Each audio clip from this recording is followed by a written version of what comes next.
우리 하나님 말씀 볼까요? 시편 84편 한 절 말씀 같이 읽읍시다. 주의 집에 거하는 자가 복이 있나이다. 저희가 항상 주를 찬송하리다. 셀라. 아멘.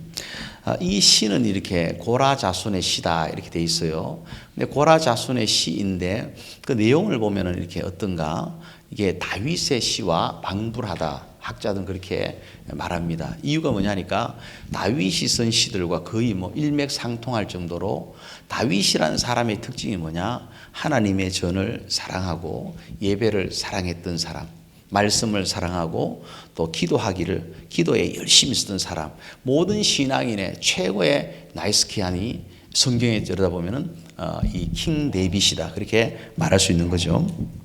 하나 예를 이제 들어보면은 65편으로 한번 가보세요. 시편 65편 이렇게 4절 한번 보십시다. 읽을까요? 주께서 택하시고 가까이 오게 하사 주의 뜰에 거하게 하신 사람은 복이 있나이다. 우리가 주의 집 곧 주의 성전의 아름다움으로 만족하리다. 아멘. 이게 쭉 올라가 보면 누굽니까? 다윗의 시라고 이렇게 되어 있어요. 그 외에도 이제 시편을 보면은 다윗이라는 사람, 또 예배에 온전함 있는 사람, 그 사람의 특징이 뭐냐? 항상 하나님의 교회를 생각하고 교회 중심으로 이렇게 모든 것을 이렇게 한 것을 보게 되는 거죠. 그러면서 84편 다시 이렇게 오게 되면은 주의 집에 가는 자가 복이 있나이다. 하나님 우리에게 복 주시기 원하시는 분이시다. 근데 그 복은 시작이 뭐냐 할 때 회복으로 시작하고 축복으로 이렇게 연결되어진다. 회복이 곧 축복이다 이렇게 말할 수 있게 되는 거예요. 그래서 우리가 예배 회복 이러면 이렇게 우리가 회복이 전제가 되려면은 상실이라는 게 있죠. 상실, 그죠?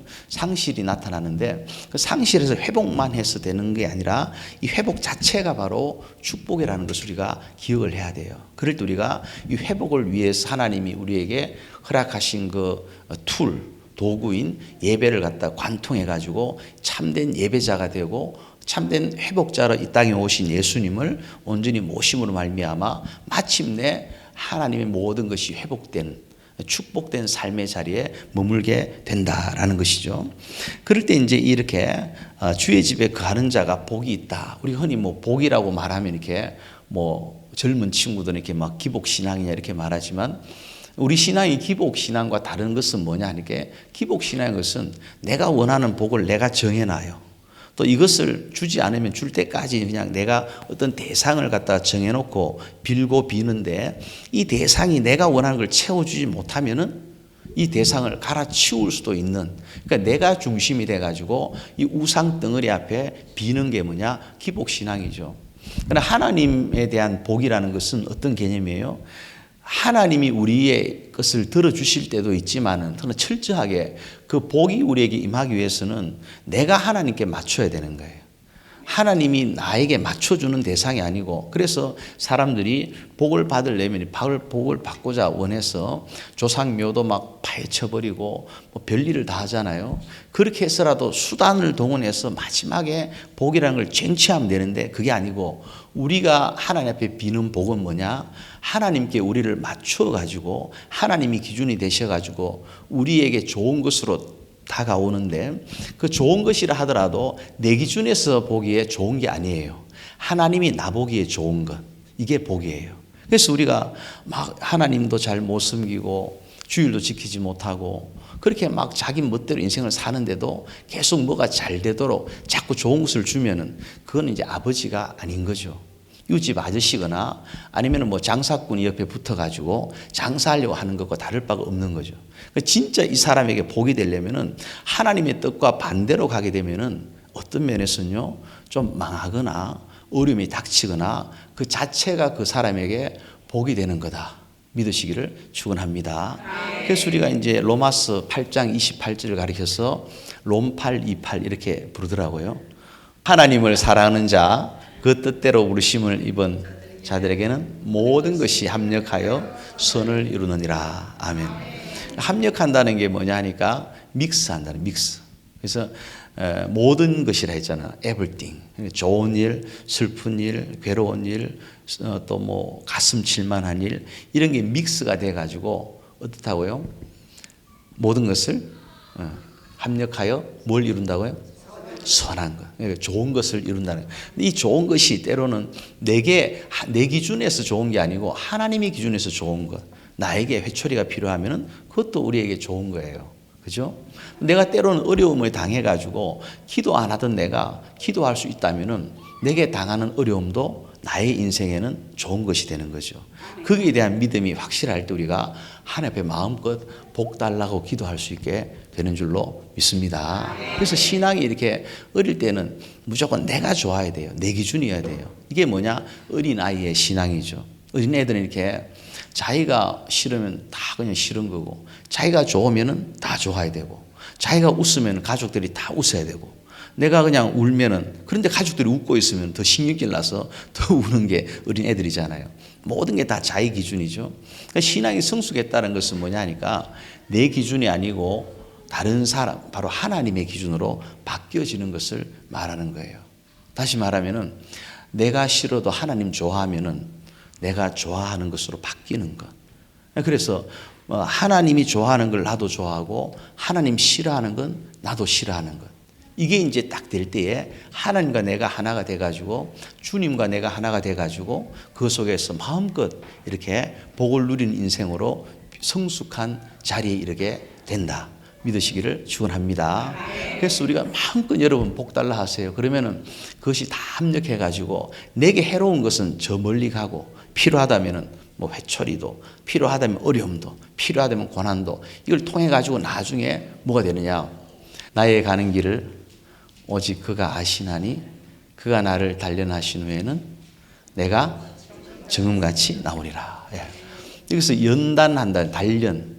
단이라는 것은 대장장이가 어떤 쇠붙이를 가지고 1000번을 두드릴 때, 연이라는 것은 이렇게 10,000번을 두드릴 때예요. 그러니까 쇠가 있는데 이 쇠를 쓰려면 어떻게 되냐? 이제 막 두드려야 되는 거죠. 불순물을 빼내려면. 불순물을 빼내는 과정이 고난이에요. 그런데 그 고난을 주시는 분이 하나님이시기 때문에 사람이 사람에게 고난 주는 거는 이거는 범죄라 말하죠. 근데 하나님이 사람에게 고난을 주는 것은 이건 연단이라고 말해요. 그래서 그 연단을 통과하고 나면은 불순물이 싹 빠진 다음에 가장 좋은 재료를 가지고 나중에는 정금같이 이렇게 만들어진다라는 거죠. 근데 이 정금을 만드는 이 연단하는 대장장이 는 하나님이 우리의 대장장이 되시는데 이분은 전혀 실수가 없으신 정확하게 치셔가지고 우리의 정확한 이 약한 부분을 우리의 정확한 이렇게 불순물들을 우리의 정확한 죄성들을 갖다가 계속 깨뜨려 가시면서 정음같이 이렇게 빚어져 가는 거죠. 그래서 우리는 늘 주님을 바라보고 사는 것이 우리 인생의 최고의 복이 된다 믿으셔야 할 줄로 믿습니다.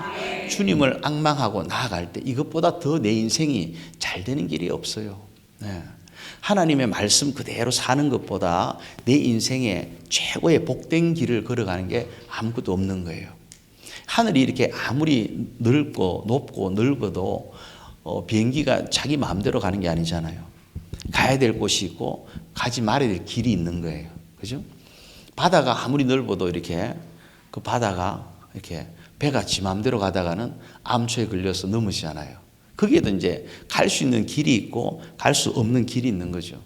인생이 자유의지를 가지고 있지만은 그 자유의지를 가지고 이렇게 산다 할 때 내가 자유의지가 있으니까 이렇게도 해보고 저것도 해보고 이렇게도 살아보고 저렇게 살아보고 젊을 때는 그럴 수 있는 것 같아요. 어느 때가 되면은 이렇게 아니면 치 아프고 다른 거 하면 되지 부터 시작해가지고 그냥 네가 원하는 대로 한번 살아봐라. 뭐 부모님도 그런 경우 있지 않습니까? 근데 그게 가면 갈수록 이게 아주 아슬아슬하면서 나중에는 이게 그냥 이게 한번 잘못 딱 선택하면은 인생이 그냥 확 넘어간다 이런 생각이 들 때가 굉장히 많아요. 그러다 보니까 이제 그걸 깨닫고 나면 부모들이 제가 보기엔 한 50 중반은 돼야 깨닫는 것 같아요. 그러면 자꾸 자식들에게 이렇게 잔소리를 하게 되는 거죠. 봐라, 정말 중요하다. 이때 잘 선택해야 된다. 얘야, 시집은 가야지부터 시작하고 막 여러 가지 일들 갖다가 하는 이유가 바로 거기에 이유가 있다는 거예요. 그래서 궁극적으로 뭐냐? 하나님만 바라보고 나의 자유의지, 내가 마음대로 할 수 있지만 그 나의 자유의 것들을 내려놓고 주님께 복종하는 자유, 주님께 더 많이 순종하는 자유를 향해서 거침없이 순종하며 나아갈 때 마침 우리에게는 찬송가에 나오는 This is my story, This is my song, 그런 이제 간증이 있는 삶을 우리가 살아가게 될 것이다 믿으시기를 축원합니다. 근데 그런 복을 이야기하는데 복된 거, 항상 주님 안에 있으면은 무조건 복이다. 그러니까 주님 안에 있다는 게 도대체 뭘 말하냐 하니까 4절 보세요. 주의 집에 거하는 자가 이렇게 말해요. 주의 집에 거하는 자가. 여기서 주의 집은 어디를 말하겠습니까? 하나님의 성전, 교회를 말하게 되는 거죠.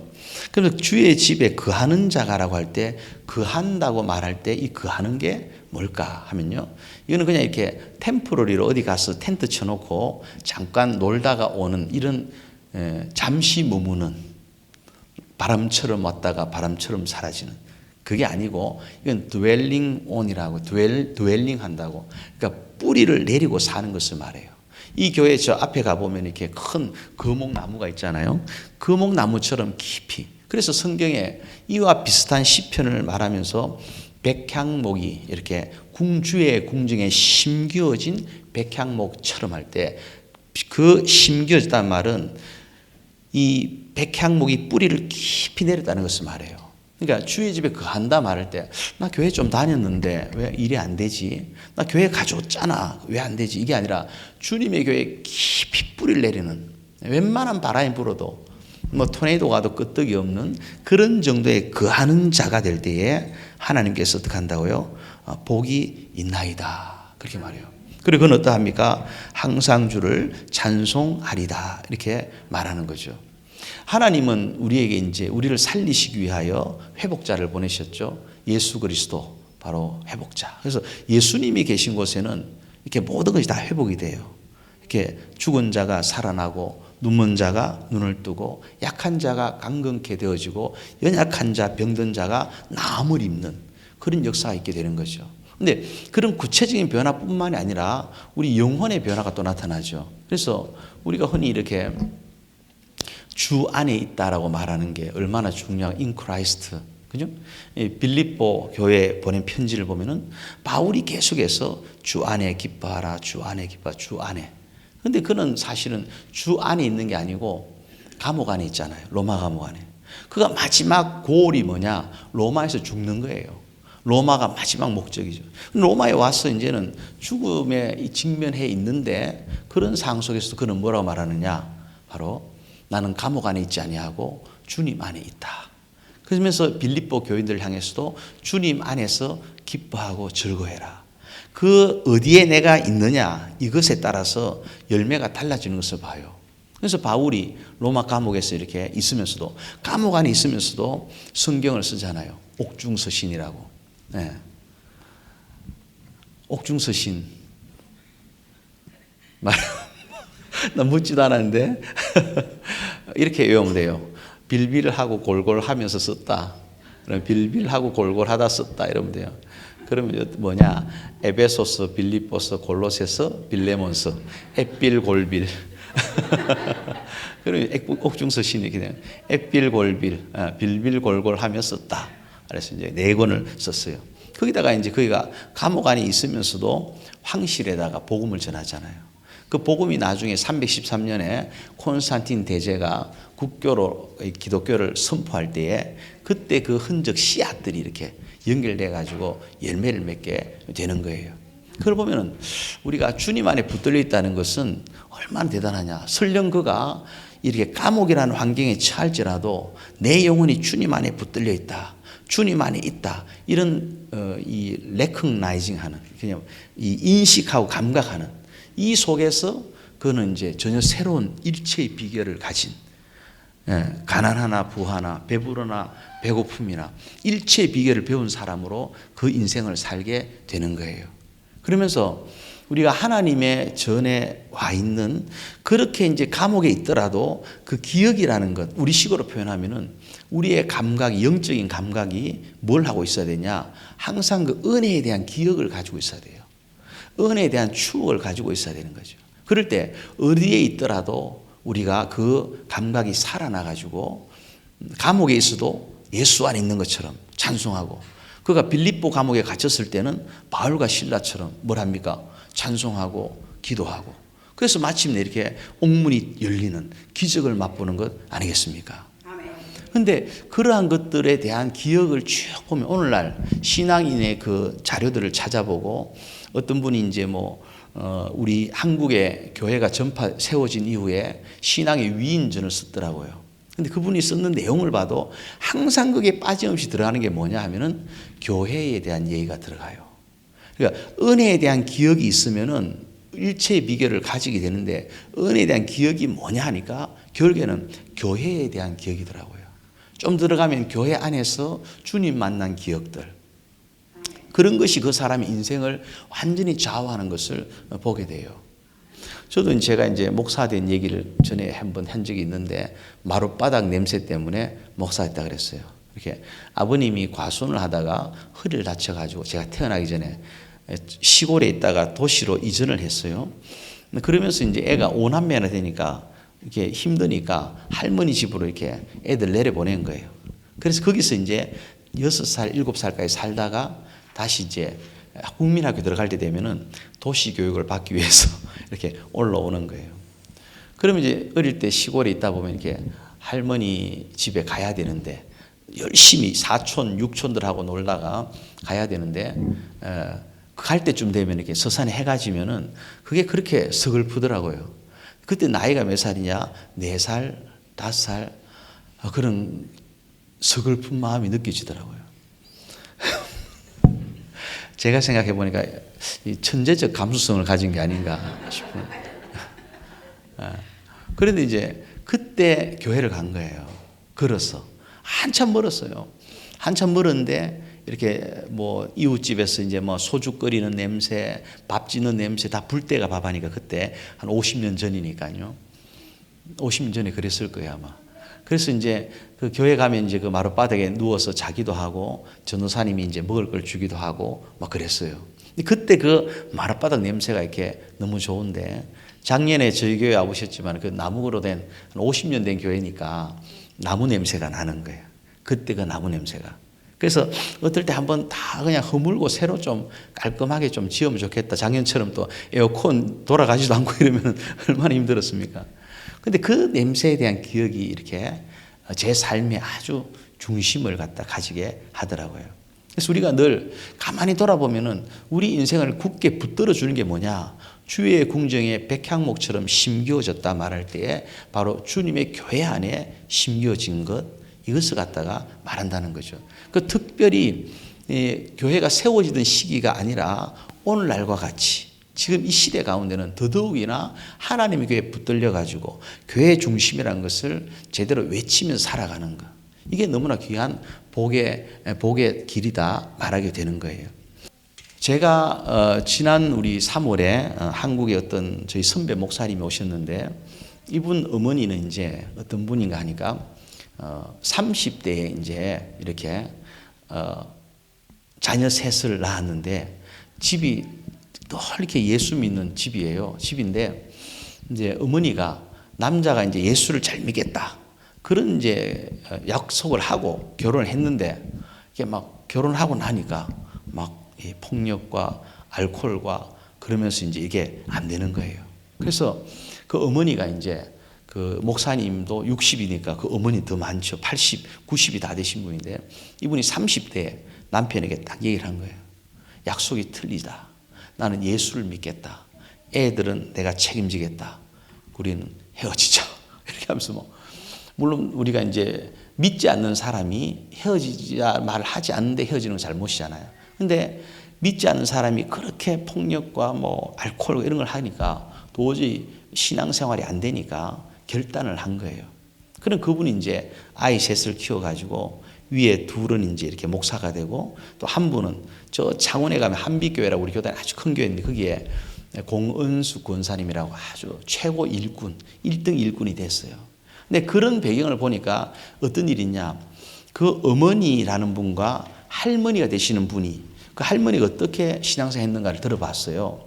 그 어머니가 잠깐 이제 그 결혼에 이렇게 어려움이 있었지만은 이렇게 할머니가 옛날에 교회 다니던 마룻바닥을 보면은 항상 할머니 앉는 자리는 남자, 여자가 나눠지는데 여자의 기준, 이분이 앉으면 그가 기준이라. 그러면 이쪽부터 남자분이 앉고 앉아서 예배를 드렸다는 거예요.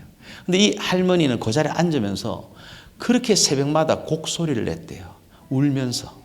눈물을 하도 흘려가지고 그 마룻바닥이 썩어가지고 이 변질이 돼가지고 그 할머니 앉았던 그 자리 마룻바닥은 시커맸다는 거예요. 까맣고 딴 데는 이렇게 멀쩡한데 그런 할머니와 그 딸이 그 신앙을 그대로 물려받아서 이렇게 평생을 살았으는 이게 도대체 하나님 앞에 길이 아니다 해서 이렇게 정확하게 딱 새롭게 인생을 시작을 했다는 거죠. 그러면서 이제 이분이 어떤 분이 됐느냐, 그분의 얘기 그래요. 신앙생활은 누구를 위해서 하는 게 아니라 나를 위해서 하는 것이고, 신앙생활의 가장 귀한 복은 그 자신이 다 받는다. 나는 주를 위해 고생만 했는데 내게는 아무것도 돌아오는 게 없다. 그럴 수가 없다는 거예요. 이 땅에서도 하나님이 그걸 갚으신다. 이런 얘기를 해요. 그 내용이 뭐냐니까 이분은 이제 아들 둘, 딸 하나가 있는데 어느 집이나 가면 이렇게 그 자녀들 집마다 이렇게 방이 따로 하나씩 다 있다 그래요. 방이 있어가 그 방에는 침대 하나, 책상 하나, TV 하나. 그래서 이 할머니는 갈 때마다 이제 그냥 캐리 하나만 들고 이제 간다는 거예요. 나 간다. 그러면 그 방이 딱 예비되어 있고, 그 동생 목사님 집에 가도 방이 또 하나 예비되어 있고, 또 딸 집에 가도 따로 그 어머니 방이 예비되어 있고, 이런 이제, 그래서 이 목사님이 가만히 생각했대요. 공성배 목사님인데, 우리 어머니의 권세가 어디서 나올까? 생각해보니까 그 어머니가 30년을 교회에서 주무셨다는 거예요. 30년을.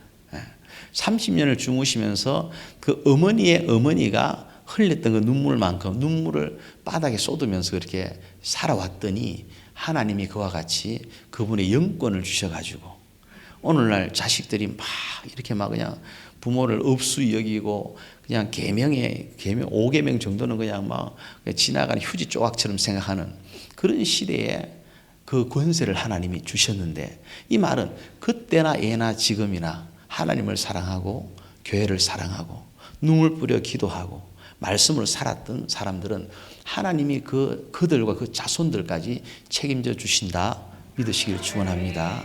그래서 우리가 늘 기도할 때마다 영감의 갑절을 7배의 능력을 100배의 결실을 그다음 뭡니까? 천대까지 은혜를 베풀어 주옵소서. 이게 우리의 이제 기도가 되는 거죠. 그 가장 중심 가운데 뭐가 있겠습니까? 바로 하나님의 전을 사랑하고 거기에 하나님 앞에 거기에 마음을 두는 거죠. 왜 하나님의 전을 사랑하는 것이 우리에게 복이 되느냐? 역대하 7장 16절 또 찾아볼까요? 이는 내가 이미 이 전을 택하고 거룩하게 하여 내 이름으로 여기 영영이 있게 하였음이라. 내 눈과 내 마음이 항상 여기 있으리라. 아멘. 하나님의 전에 뭐가 있기 때문에 그러냐?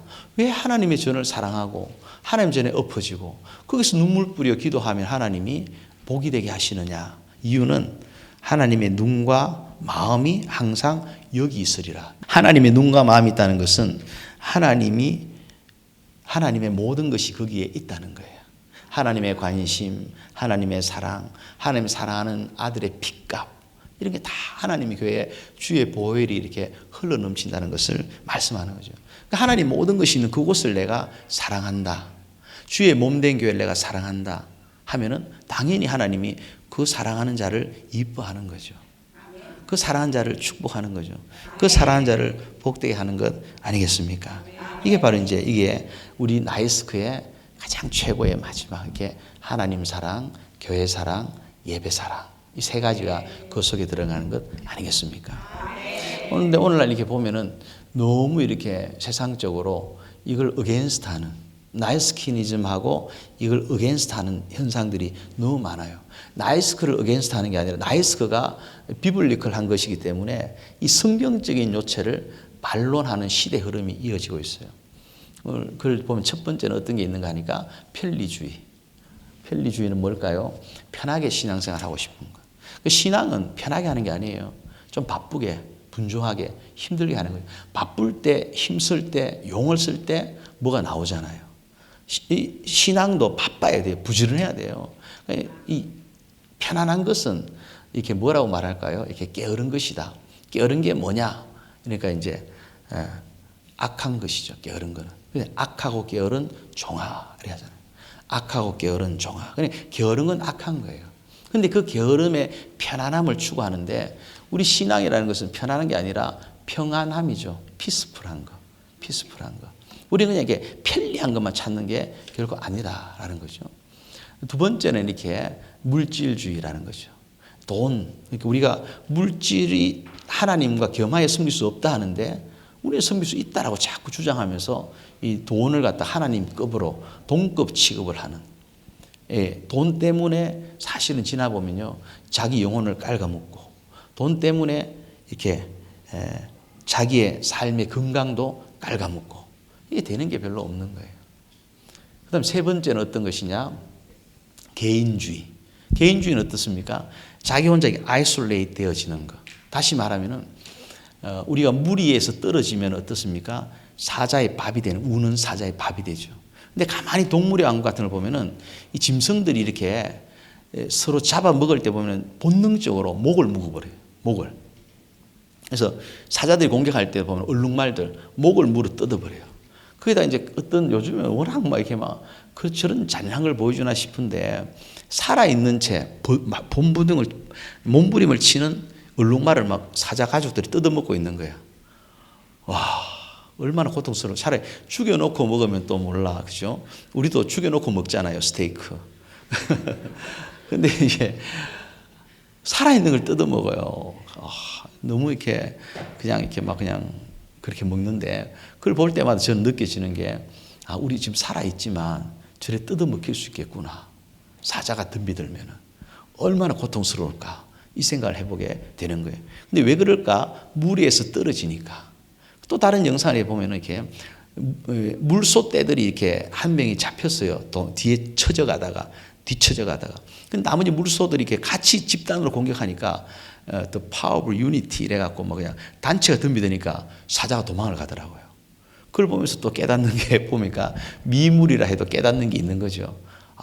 그렇구나. 함께 있어야 된다. 함께. 하나님은 아담 혼자 있는 것이 외로워 보여가지고 하와를 붙였잖아요. 같이 있는 걸 원하잖아요. 혼자 있으면은 죄의 타겟이 이렇게 되기가 쉽다는 거예요. 거기다가 이렇게 보면은 주 예수를 믿어라. 그리하면 너와 내 집이 구원을 얻으리라. 그랬잖아요. 그러니까 너가 진짜 예수를 믿었고 너가 진짜 제대로 신앙을 가졌다면 너의 그 신앙은 너의 집으로 이동이 된다는 거예요. 그 좋은 예수를 사랑하는 남편에게 말해야 되고 그 좋은 예수를 가족들에게 말해야 되고 이웃에게 친구에게 말하는 것이지 나 혼자 도야청청하듯이 예수 믿는다. 그건 그냥 가짜는 아니겠지만은 신앙이 자라지를 못하는 그냥 하늘 그대로 있는 100배로 결실해야 되는데 하늘 그대로 있는 게 되는 거죠. 이게 개인주의, 이거는 성경적인 원리가 아니다라는 거예요. 그 다음 또 뭐겠습니까? 몇 개 했죠? 처음에 편리주의, 물질주의, 개인주의.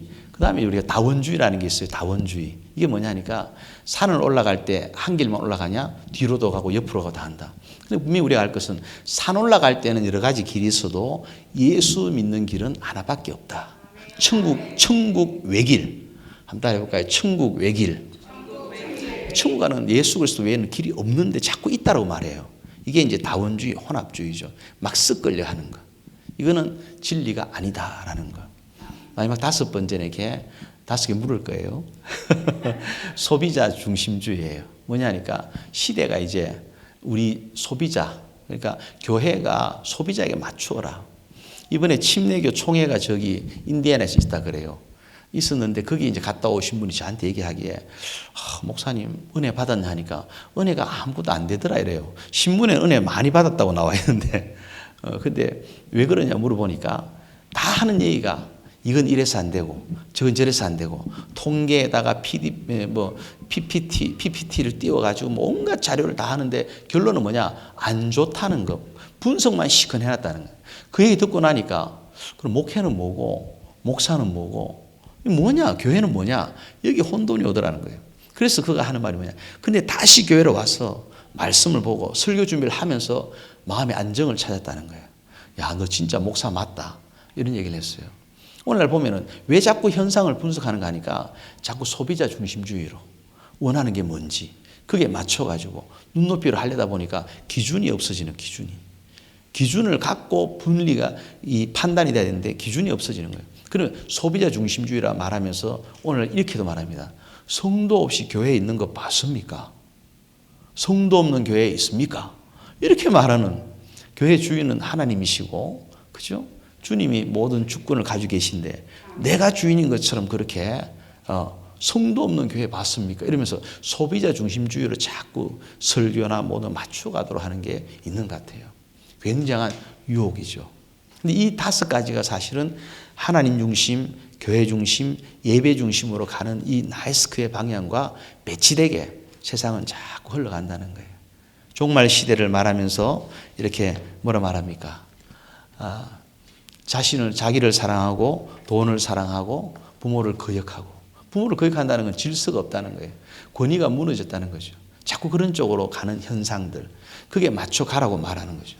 결국에는 마지막 결론은 하나님 앞에 복이 되지를 못한다. 따라 주의 집에 가는 자가 복이 있나이다. 아멘.